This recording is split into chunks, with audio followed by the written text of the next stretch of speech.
I think one of the documents, damn this colour, or YouTube videos that my brother took exception to was the one in which I mentioned my father, aged nearly 22, choosing to spend his evening at a party with an 8-year-old girl called Sybil. Now, by some people's standards, my father was an apparently attractive young man. I can't see it.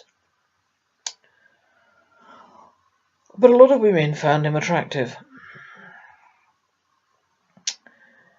Now, he did tell me that he had an extremely strong sex drive. And I have to assume that at this party there were attractive young women, or at least young women who would be good enough in the dark, eh? Because I think, as he used to say, everything's dry in the dark, or you don't poke the fire, look at the mantelpiece when you're poking the fire. All the things that some men do say. And of course, the drunker you get, the less fussy you get, so I'm told.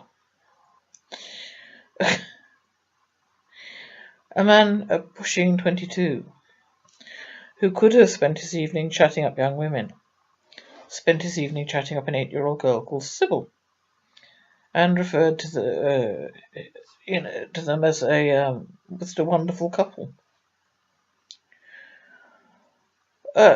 Now, my interpretation of that could be wrong, but I am looking at a paedophile. My brother has accepted, finally, that my father did abuse me. Does he sincerely think I'm the only one? All the evidence that I can see is that my father had leanings in that direction from about 17 years of age. Work it out, Mike.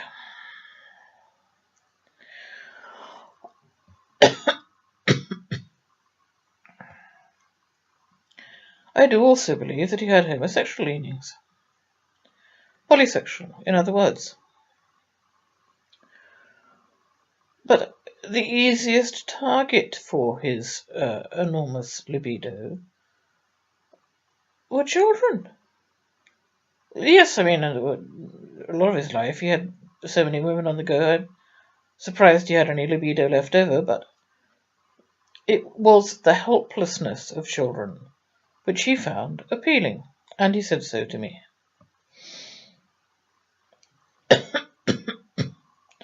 He knew damn well he could do whatever he liked to a child any time he wanted. She was never going to say no.